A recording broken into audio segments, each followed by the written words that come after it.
For almost a century, pollsters have been interpreting public opinion. Would you like to participate in a poll about the upcoming election? Their method is straightforward. Ask a small group of people questions and then use that sample group as a representation of the opinions of the entire population. Thank you, sir. It's been nice meeting you. Well, you're welcome. Good night. Thank you for coming by. But in recent decades, the public has soured on answering questions, calls, or doorbells. And instead of being available at a single point of contact, people have become increasingly mobile, which makes traditional polling more challenging. Today, people are expressing their opinions and habits through mobile and internet technologies, including smartphones and social media. That avalanche of information is making possible new methods to explore what the public is thinking.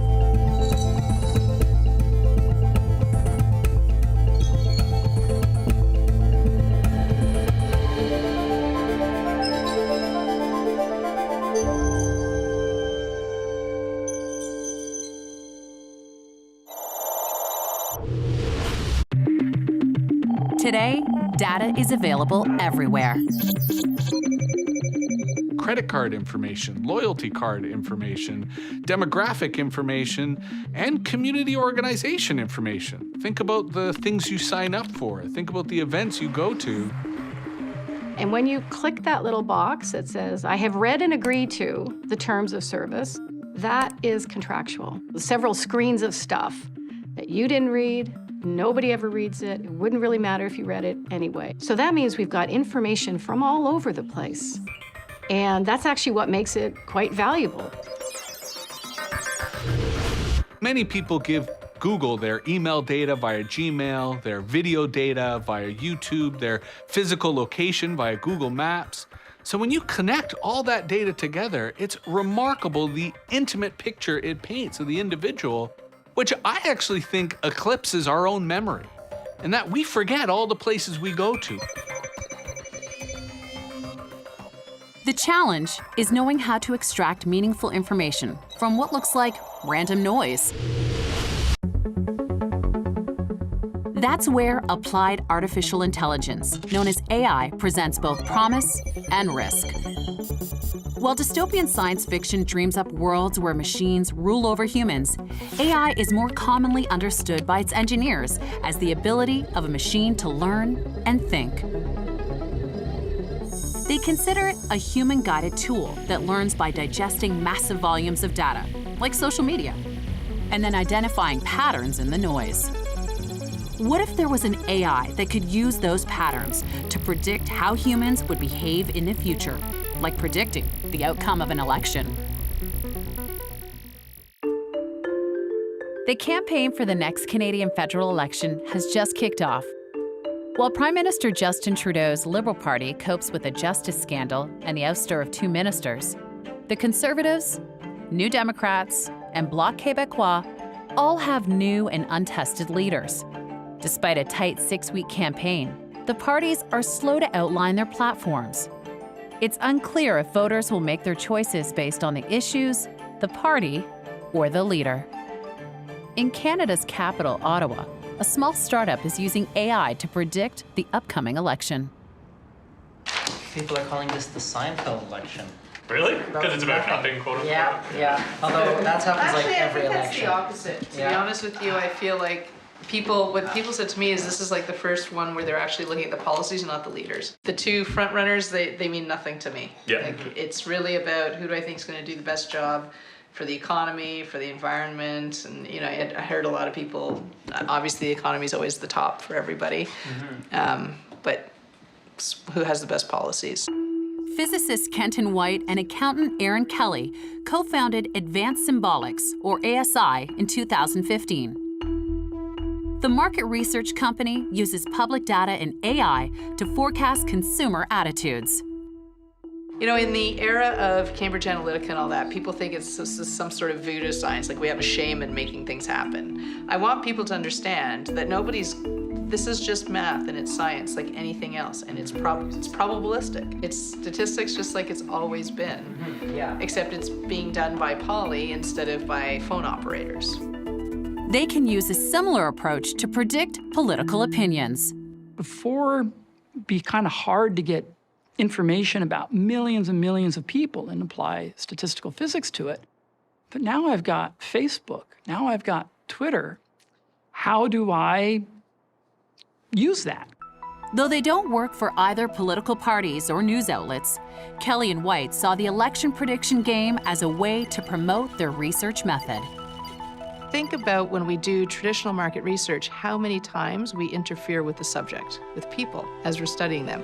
We interfere by asking them to participate. We interfere in the result by asking a question and how we phrase that question. So our whole idea, we saw that with social media came a great opportunity to observe people in their natural environment. And aren't you going to get much better policy and a much more utopian society if you know exactly what the people in that society want? And I was inspired by science fiction growing up, like Asimov's Foundation series, where you can use physics and statistical physics on people and populations and map out the whole course of the galaxy. I was quite disappointed when I learned that that's not really possible. The explosion of social media data offered White a potential treasure trove. He could apply statistical methods from physics to crunch what might seem to others like messy and unusable sources of data. It was the birth of the AI that ASI calls Polly.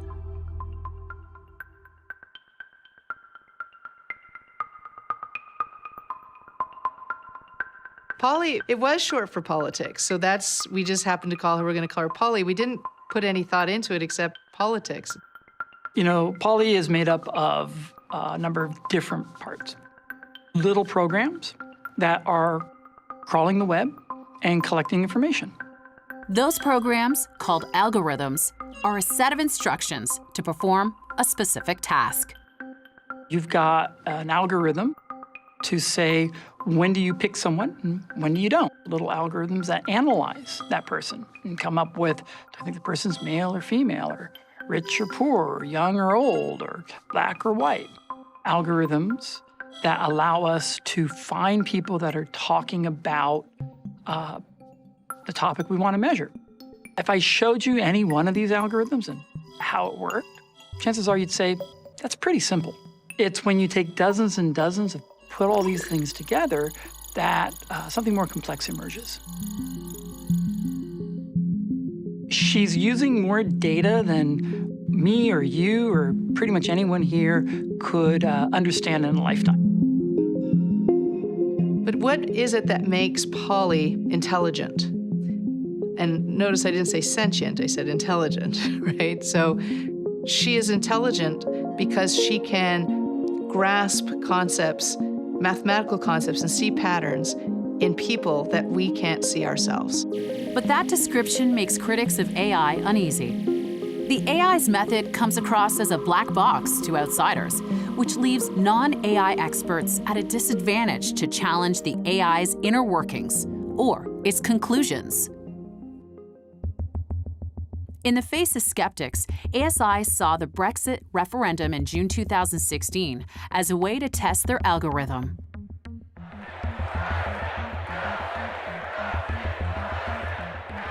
Citizens of the United Kingdom were voting to remain in or leave the European Union. Traditional polls conducted almost daily revealed the country was split down the middle. As voting day approached, it became clear that undecided voters would likely determine the country's fate.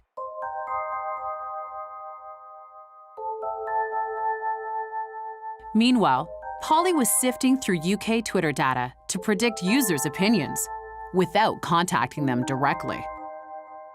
Polly was seeing Remain right up until 3 days before the actual referendum. We had 52% voting for Remain and 48% voting for Leave, just like everyone else in the world. Then there was the assassination of Jo Cox.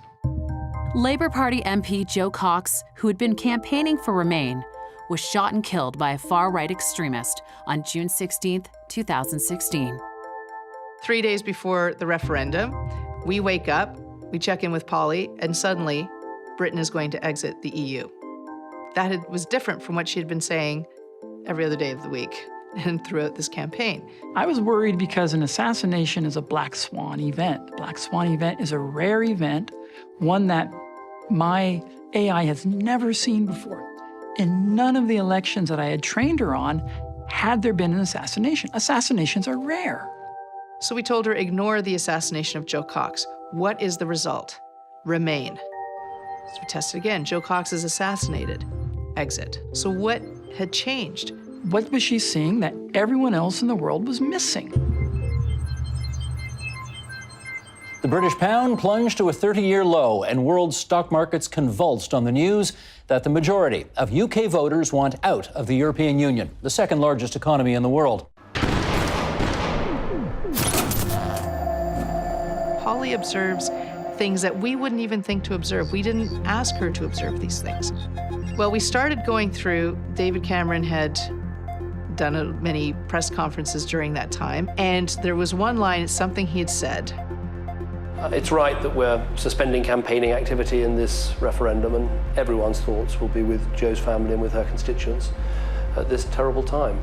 She noticed that throughout the year that she was observing people, if people came online and they said, I'm thinking of voting for an exit, if they had a network of people around them, friends and family, who calmly talked to them about why we shouldn't have a Remain and what the consequences would be, over time that network was effective in winning these people over to Remain if they kept the dialogue going.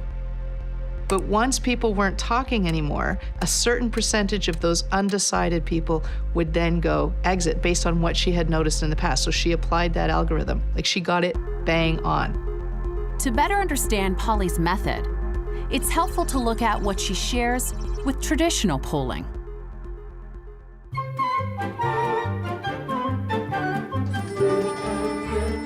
One way of measuring public opinion is by interviews. Brief interviews are called polls. A few people are carefully selected as samples of the important groups of the general public. For decades, pollsters successfully reached people by landlines, direct mail, or knocking on doors. You get 80% response rates. All calls were to landlines. We didn't really have any cell phones, and people love to participate in surveys. And, getting it wrong, getting an election wrong, would be like falling out of a boat and missing the water. That's the third knock, and the house looks dark. Yes, they're not home. But in the last 30 years, landline use and poll response rates have plummeted. You phone a landline in any house, you're much more likely to get an older woman than you're to get anybody else. Millennials, if you want to get millennials, you're probably not going to get them using landline. You're probably going to get them using cell phone, but as likely, you're likely to get them online. Traditional pollsters needed to diversify their methods to reach different audiences. What you're trying to do is represent the political marketplace, the important political marketplace, the voting population, as accurately as you can. So what you need to have is good coverage of all of these different groups of the population. And then what you do is you try to look at them in aggregate. To cover the Canadian population in 2019, pollster Daryl Bricker combines landline polls with cell phone polls and online surveys. But Polly's AI takes a different tack. As our population gets more diverse, we actually need to have a bigger sample. I mean, Canada is very different now than it was in 1970 or 1959 when we first started doing phone polling. But we haven't really evolved the science since the 1950s. So we're still getting the same sample sizes. We're still approaching the science in the same way, even though the population has changed a lot. Now with social media, finally, we have the opportunity to evolve this science for the first time in 50 years.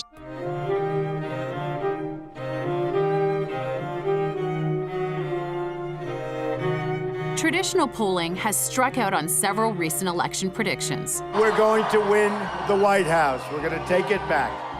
And perhaps most famously, in the 2016 U.S. presidential election, pollsters overwhelmingly predicted Hillary Clinton to beat Donald Trump. If the lines are long tomorrow, please wait. Trump's win demonstrated that pollsters had missed the boat. They predicted the popular vote, but missed the tight local races in swing states, which delivered Trump an electoral college victory. Clearly, their models were just completely off. The actual percentage of the vote predicted by the polls is actually what happened, but we weren't measuring the Electoral College. Obviously, you go through a dark night of the soul whenever these kinds of things happen.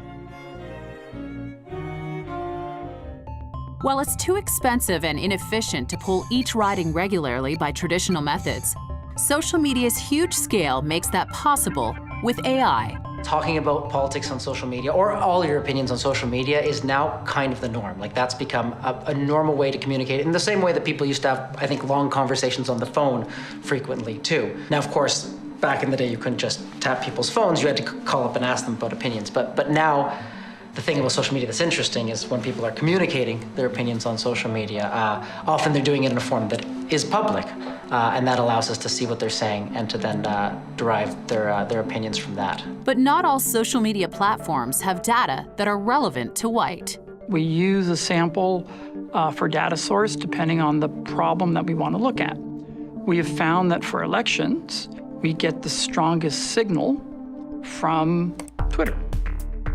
Many pollsters and social scientists question the value of Twitter data. Platforms like Twitter and Facebook is basically a group of self-selected people, because not every Canadians are on social media. And even if they're on social media, not all of them use it to discuss politics. So basically, you're getting a smaller slice of the public. I think it's like 12 to 15% use Twitter for news, 20% use Twitter overall. In my own lay understanding of it, I tend to think of what's elite, journalists, and like high engaged super participants that are on Twitter. So not everyone is on Twitter.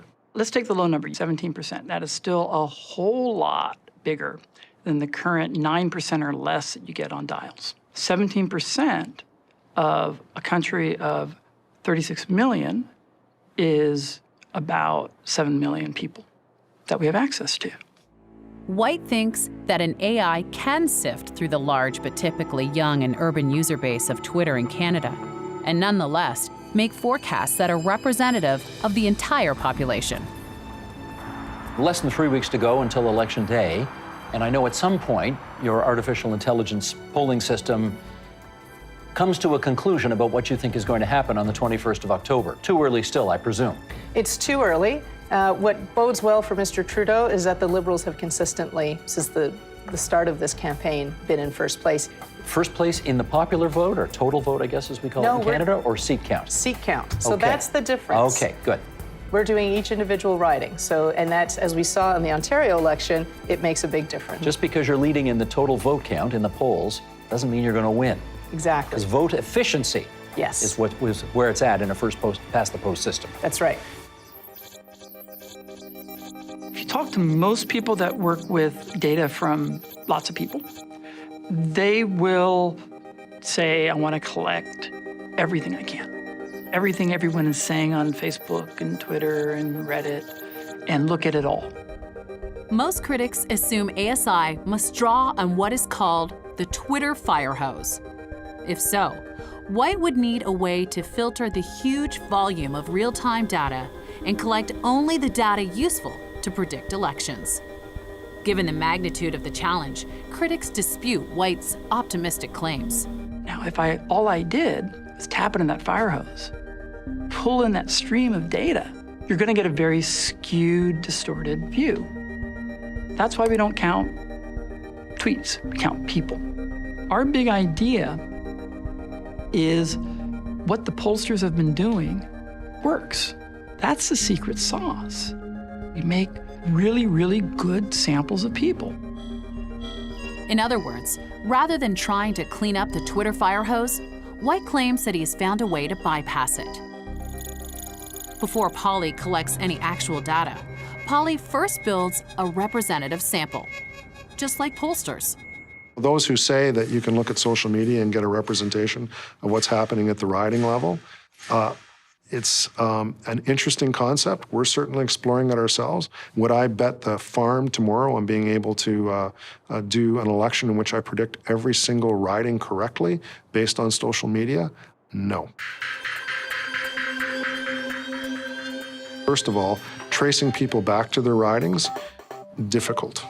It's difficult to figure out where's that account tweeting from. You know that old joke, on the internet, nobody knows you're a dog. Well, on Twitter, nobody knows whether you are in China, Russia, or right here in Toronto. It's very difficult to say, yes, for sure, that account is coming from Canada. A representative sample of Canadians must consist of actual Canadians. White thinks he can confirm his Twitter users are legitimate. We use the information that people put on their account. So we see that they're in Canada. Great, they say, I'm in Canada. So we verify that. First test is, most of your friends also in Canada? Look at your history.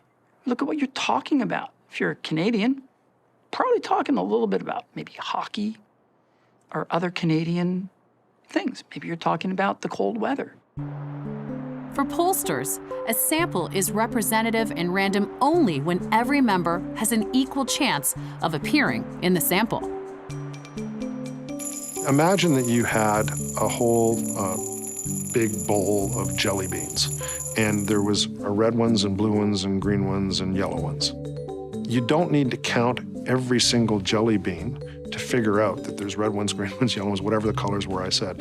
If all of them are equally distributed across the entire big bowl of jelly beans, if you stick in your hand and you pull it out and you put down those jelly beans, you should have some representation of what's inside the jar. If you do it 10 times, you'll have a pretty good representation of what's in that jar. Not because the jar is getting smaller, but because the samples become consistent. So that's what sampling is really all about. Historically, pollsters sampled respondents by randomly selecting names from a phone book. In the digital world, random and representative sampling requires a different paradigm. There's a game called 6 Degrees of Kevin Bacon that says, I'll pick a movie actor and try to link them back to Kevin Bacon in 6 hops. And you can play the same game on Facebook or Twitter. You can pick any person, any celebrity, and link yourself back to them in, on average, about between 3 and 4 connections to anyone in the world. Polly's algorithm uses a mathematical computation to guarantee an average minimum of hops between the Twitter users it collects. That's how it defines virtual distance and randomness between users. But critics argue that still doesn't address the lack of diversity among Twitter users. I can account for that bias in Twitter. I do it by saying, this is what the census is. This is how my distribution should be. And in the algorithm, you say, if it differs too much from what you expect, then you have to wait until it balances. So for example, when I see that my sample is starting to get a little bit lopsided on young urban males, you just stop collecting young urban males. You pause and you don't add any more of them to your sample until you start to get older, rural female. So instead of looking like the majority of Twitter, Polly's sample is limited to a mix of users that match the actual demographics of each riding. White claims this addresses what critics see as a tragic flaw in Polly's main source of data. And that is the key algorithm behind Polly. If ever a bombshell hit a Canadian election campaign, it happened this week. Photos of Justin Trudeau in black and brown face swirled a very complicated brew of opinion in the country. Erin Kelly, what is Polly telling you about the fallout from all of this? It was a big bombshell. So Polly saw Mr. Trudeau's numbers, the number of seats, the seat count fall by 25 seats yesterday. Now he is rebounding this morning. He's up 5, so it's a net of 20 seat losses, but it knocked him from majority territory into minority territory. Jagmeet Singh, the NDP leader, was the biggest winner yesterday. We saw his poll numbers go up, so he has really shone through this. So how does an algorithm go from tweets to projecting a drop in seats?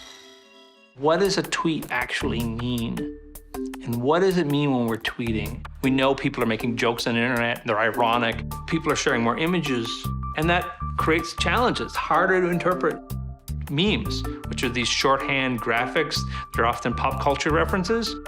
And so I'm like, I don't know what's going on here. And then I'm like, well, if I don't understand this and my computational power is a, kind of living, breathing human, what is this poor computer, who's gonna have to make sense of this? According to White, Polly is not trying to interpret the meaning of tweets at all.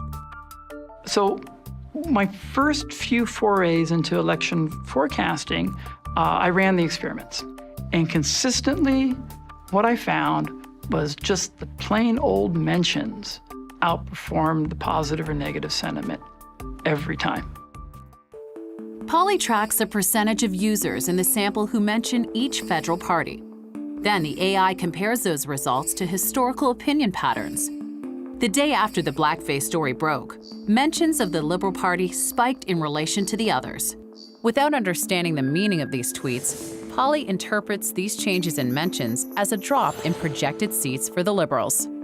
So I think polls are interesting because they're a flashpoint in the past, right? They don't predict the future. They're a moment in time in which you're getting a flavor of what the public is sort of thinking about. The AI collects data constantly. That makes it possible to identify patterns in user activity over time, compared to polls that are held less frequently. One of the biggest, most difficult things in polling when you're doing these tracking polls is you see something happen for good or for bad, and you say, well, that's one piece of data. Is it gonna, then you have to wait another day. Is that real or was it just a blip? And you're always sort of in that feeling of how many points makes a trend. Is it 1? Probably not. Is it 2? Maybe. 3? Yeah. 4 for sure, but where is that point? In order to identify a trend, Polly uses public polls as a reference point. She analyzes patterns of user engagement, all the times her selected Twitter users mention political parties. Then she compares engagement with each party's standing in the polls. Based on those relationships, Polly predicts if her data indicates a trend is stable or not. People sometimes, they'll be angry about something, about an issue, and they might be angry about it in a moment of time. But Polly is able, in a very unbiased way, to see through that anger and say, how long will it take the population to get over this anger and this hurt? And will it carry long enough to Election Day? Polly tracks Twitter engagement constantly. That continuous stream of activity is referred to as longitudinal data. By studying data in this way, Polly can identify patterns over time and then compare them to present activity. It also means Polly can look backwards in time at the data to re-examine unexplored trends. For the brown-face, blackface scandal, I don't think there was a single pollster that asked a question of if you saw a party leader in a questionable costume in their 20s, would it change your opinion? I don't think anyone thought to ask that question. So the wonderful thing about Polly and the longitudinal studies is that I can go back and I can get an accurate measurement of exactly how you thought a week ago or a month ago. And that's something you can't do a week later or 2 weeks later by asking a question. I would suggest that perhaps Canadians don't really care about blackface as much as they perhaps profess to on social media.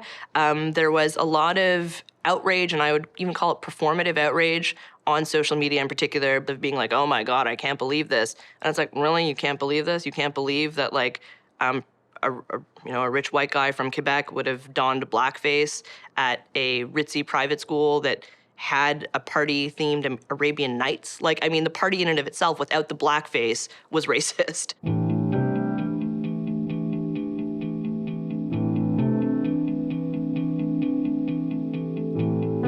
Given how massive that story was when it broke a week and a half ago, it has virtually, I don't want to say disappeared from the media, but you see so few references to it now. Is this story essentially over, to the best that you can tell through your polling?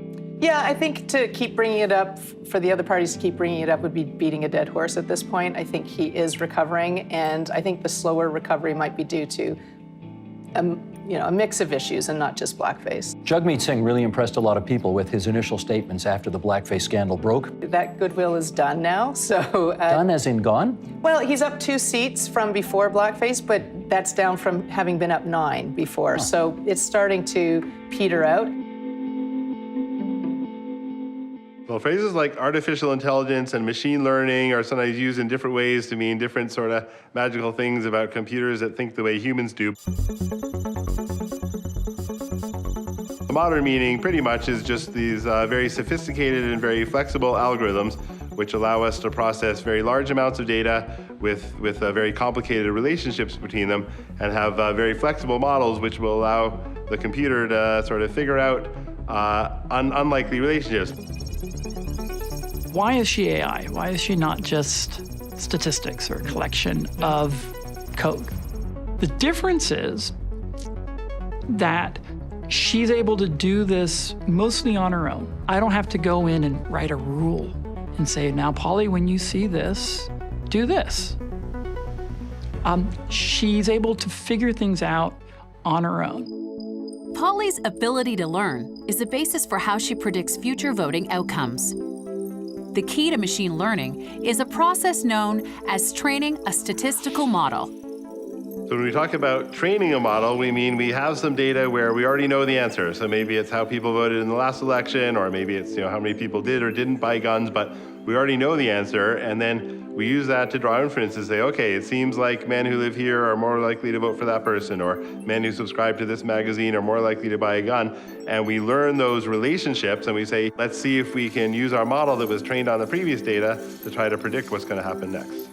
Polly studies data from past elections, like 2015. She finds patterns between how people engaged on Twitter and how they actually voted in that election. The model expresses all those relationships as a mathematical probability. It then predicts how the voters in each riding in 2019 are most likely to behave.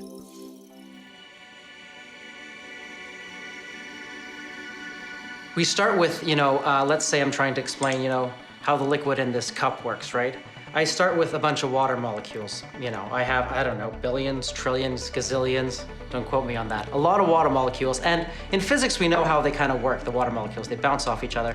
But no one really cares in this water glass what all the molecules are doing, right? What's interesting is what happens if I pour this water, what's the water gonna do? If I shake my glass like this, how does the water move?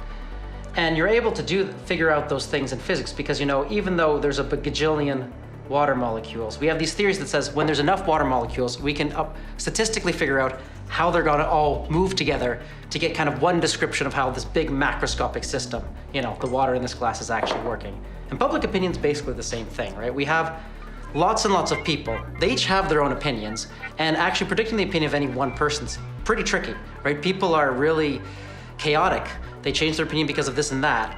But if you get enough people together, you can statistically kind of model that population kind of as one thing and figure out, okay, even though, Joe might change his opinion drastically tomorrow, and Sarah really cares about this weird thing that's changing her opinion, I can actually statistically approximate overall, I can get a sense of where the aggregate opinion of this population is going. So in some ways, we're doing a very similar thing that you do in physics all the time, figuring out how all these atoms or molecules or whatever are working together, and we're just applying that now to humans instead. We like to think of ourselves all as unique desert flowers, and we really are, but the nice thing about statistics and math is when you get enough of us together, we can actually make some reasonable predictions on how, on average, how people's opinions are going to form. No matter how sophisticated the model, the Achilles heel of election predictions is whether people will actually show up to the ballot box. The thing that terrifies me whenever I'm doing election polling, and I do get terrified because the reputation of the firm is on, and your personal reputation is on the line, is what did I miss? What did I miss? What did I miss? How could I be wrong? How could I be wrong? A lot of times you get burned. There's 6 or 7 parties or whatever number you want to say running in this election campaign in any riding, and then there's one party that's not on the ballot that's really important. It's called the apathy party. That's a problem for traditional pollsters, because their predictions are based on past election voter turnout. Everybody goes, well, of course I'm going to vote. I mean, the number of people who say, well, I don't vote, I don't bother is tiny compared to the numbers who don't actually vote. That combined with the fact that people who aren't interested enough in politics to vote are extremely unlikely to either answer the door and have a long conversation with a canvasser, or answer a polling phone call, or to be putting their views on Twitter about politics, right? So non-voters exclude themselves from the conversation in many ways, which makes them harder to find and harder to understand, and then harder to predict how many there'll be. In contrast, Polly's method is based on patterns of local riding support and is less vulnerable to the national voter turnout. Philosophically, some critics still contend there's a problem. Polly predicts likely seat outcomes based on statistical correlation, but she does not explain why something happens. We're going to move on with continue with the pipelines because there's been a lot of talk about this. Case in point, after the two French language debates in early October, Polly saw a bump in support for the Bloc Québécois, but not a cause. Mr. Trudeau, would you oppose a pipeline or not? That's part of a process that requires that we have approval from communities, approval from Indigenous peoples. Will you tell Quebec, no, there will be no pipeline in Quebec? That is the reason for which I put forward the idea of an energy corridor. Polly's handlers came up with the reason for the bump. In tweets from Quebec, they spotted a surge in the keyword pipeline. The people who are supporting the Bloc Québécois were saying they don't want a pipeline because they say Quebec has green energy, so why don't we take Quebec's green energy and sell it to Alberta rather than buy Alberta's dirty energy? Some pundits, like journalist Chantal Hébert, saw the debate differently. I would say that Scheer's performance, it was the worst performance of a contender for prime minister that I had seen in a French language debate in decades. So Scheer did lose the campaign in Quebec. It's not just that the Bloc won, it's also that he didn't make the right impression. While Hébert uses her experience to explain the change of support in Quebec, Kelly's explanation is also a human interpretation. Polly's data indicates only a correlation between Bloc gains and the term pipeline, not a cause.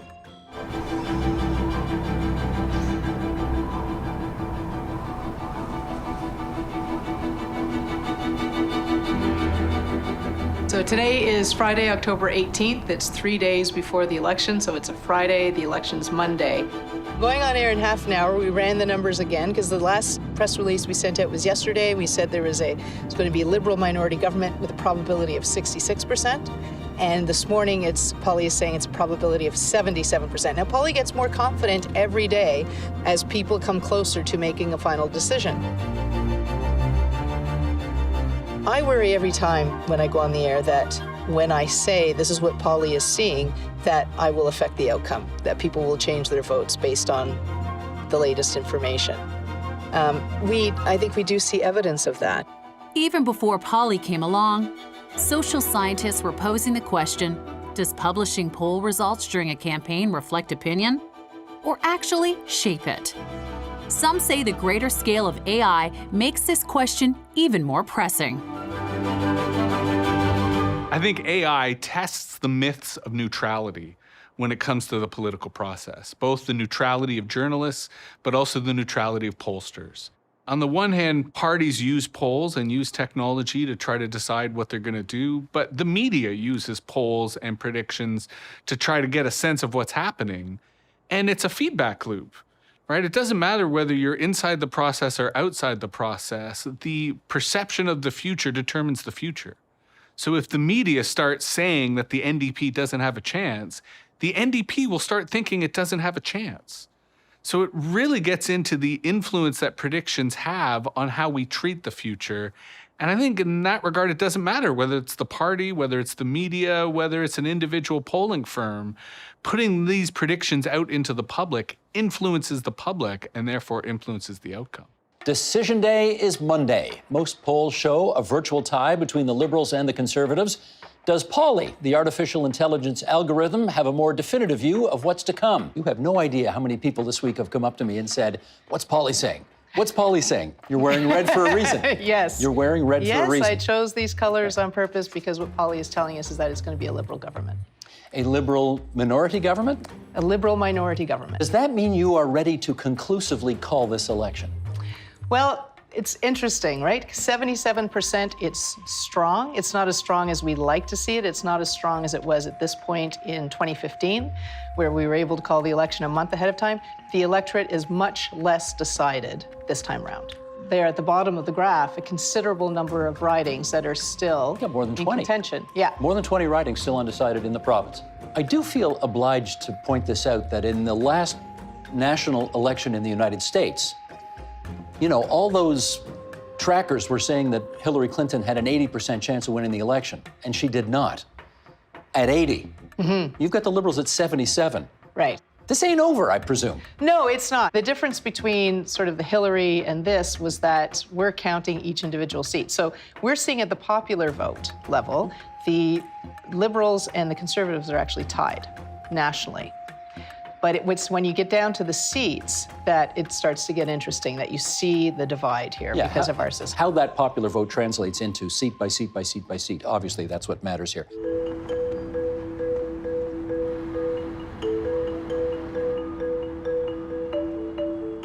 It's election night 2019. Almost 18 million Canadians have cast their ballots, including the advanced polls. That represents a turnout of 66%, several percent higher than expected. The Liberals form the government, but the Conservatives win the popular vote. Days later, it's time to compare the actual results with the seat predictions. Federal election 2019 wrapped up, of course, this week with a Liberal minority government. This is the national seat projection that you gave us, which showed the Liberals in a range between 116 and 173, but essentially at 145. The Tories at 123, the NDP at 48, the Bloc at 46, and the Greens somewhere between 1 and 5, and you have the possibility there of a couple of independents and a People's Party. Now let's flip that over, and this is what the national seat projection was on Sunday. So the last one was Saturday. This one is Sunday, the day before the election. And you could see that things have changed. You've got the Liberals now at 155, Tories at 118. And then let's roll to Monday. And this is what the actual election results were. 157 Liberal seats, 121 Conservatives, 32 Bloc, 24 New Democrats, 3 Greens, 1 Jody Wilson-Raybould, and nothing for the People's Party. So let's start with this. How would you characterize the accuracy with which Polly did her job? If you ever want to evaluate how well someone did predicting an election, I think the fairest thing to do is to compare them to other people who tried to predict the election. If one company did better than all the other companies, then that's probably a pretty good result. The day before the election, some traditional pollsters were only predicting the popular vote. Others were also willing to predict a Liberal minority, but few publicly predicted a narrow range of seats. According to pollster 338 Canada, they correctly predicted the outcome of 299 of the 338 ridings. According to Advanced Symbolics, Polly correctly predicted 308. Was this, quote unquote, an easy election to predict? It wasn't an easy election to predict, but it was predictable, right? And I find it, it's interesting because everybody was saying it was so close. That's why being able to look at the seat count and do the ridings it's becoming almost a necessity if you want to do polling. We saw it at first with the Trump election in the States, and that's been consistent. It seems that elections are getting closer and closer. And so obviously when it's a minority government, it's a little bit harder to call. But this was consistent for Polly that she always saw it as a Liberal win. If you look at our election results, we did really well in the 2019 election, but there were some ridings we got off. It comes down to we are making assumptions that all parties are campaigning equally on the last weekend before the election in all ridings where they might have a chance. All the political scientists out there are probably laughing at me right now. It turns out that's not true. It turns out political parties pick ridings that strategically they want to win. And we haven't taken any of that into account. It's why I would love to have a real open dialogue with the people that know the political science. Both White and Kelly proudly claim that Polly's final seat prediction was more accurate than most established pollsters, though White does admit ASI's lack of expertise in how campaigns work. To critics of an AI method, this admission reveals some naive and damaging political assumptions. But to supporters, Polly's relative accuracy in projecting seats shows great promise for AI. Whenever I hear people say, I've got the thing, I sit back and say, okay, you've got the thing. Well, the big publicly traded research corporations that have more money to do this kind of stuff than anybody else has to do it, not to mention the Googles, in the Facebooks, and the Twitters, and all these other people who have all of this money and all the best data scientists, all working on this kind of thing. They can't predict it based on their platform. Veteran pollsters and statisticians still demand more proof. They continue to doubt the value of Twitter as a primary data source. And they insist that Poly establish a much longer track record of predicting elections before they'll concede this method is reputable and accurate. There's a common saying that's used as a disclaimer when people buy products and so on that says past performance is not an indicator of future performance, and I think that applies to predictive algorithms as well. If they've done well in, say, the last couple elections, I think that works in their favor, but still not a guarantee, and as they do better and better in more and more elections, I think you can start to trust them more and more. According to ASI, Poly's prediction model will only get better with more election data and with input from social scientists to refine their algorithms. We've come a long way to get to where AI is at today. And a lot of what has helped AI get to where it is at today is, well, with the internet, the explosion of data. But the explosion of public data comes with risks. Social media is free in exchange for a user's privacy. Personal data is then available for marketing. Critics also warn that platforms are using the data against their own users by making the platforms more addictive. When the car came out, there was no seatbelt. There was no airbags. But when we discovered that, oh my gosh, these cars can get into an accident, they can run people over, we started demanding better brakes. We started demanding airbags. We started demanding seatbelts. The first 10, 15 years of social media, the argument was, let's not put handcuffs on these companies because we want to see where and what they can do and how they can help society. But we're now discovering all the car accidents. We're discovering all the harms that they can do. So for me, I think the next few years is going to be debating what does regulation of social media look like. I think the big problem is we're thinking of campaigning in an analog world when in fact it's all automated and digital. And neither our language nor our laws really anticipate the power that Facebook has and the way in which individuals or political parties or foreign governments can use that power to tip the scales of the election, if not just muddy people's perception of the election. Because the whole point we have an election is to legitimize the outcome. If people believe, rightly or wrongly, that algorithms have taken over the election, well, then they're not going to see the results as legitimate. They're not going to see the government as legitimate. And therefore, it's going to make government's ability to actually govern that much more difficult. In many ways, using data to get people to vote and pulling people to participate in politics is fairly beneficial. In fact, if you were to ask me what could data be good for, it's like getting more engagement in politics. And so I don't think that by definition political advertising is a problem. What I think is that the way that online advertising works and the fact that it requires so much surveillance to develop ad profiles and that the way you're doing targeting, there's so much ad fraud, those are the kind of real issues. I think Canadians are feeling creeped out about the way in which technology and surveillance is playing a growing role in their society, but I think they feel powerless. So we've had this notion of if you want privacy, stay at home. If you want privacy, only tell. But if you decide to participate in the public square, if you put information out there, you will be held to have said it's okay for anybody to do anything with that information. And that is what just does not work in the modern world. I think it's really quite pernicious to think that, well, we'll solve this with consent. And we're just going to change, do you consent in or consent out? The flaw in that is that still the individual against this massive organization. And the great divide is they know a lot about you. You don't know a lot about them. We invented all of these structures, and we can invent something else. Poly's election predictions depend on the ongoing popularity of Twitter and easy access to its data. But if new regulations to protect user privacy or restrict the social media business model came into force, they could profoundly change the way people use social media. I don't believe social media is going to become more private. There will be a need for public networks where people can go to create content that anyone can view and anyone can engage with. I kind of making a big bet on that too. I don't know. I think maybe the traditional pollsters are afraid of this because it's the future. There was a famous Twitter chatbot that Microsoft put out. I forget the name of the chatbot, but it was a demonstration of natural language AI.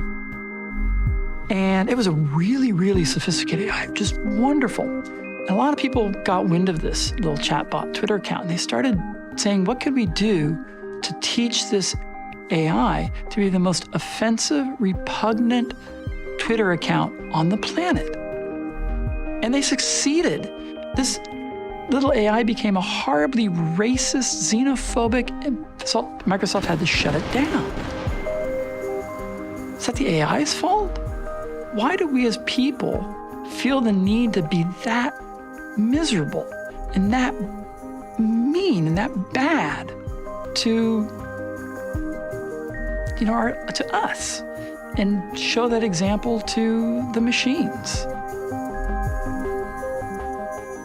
When you see bad children, it's usually bad parents. So when it comes to AI, when it comes to all of this, that to me is my North Star. I have to be a good parent. I have to be the best parent for Polly.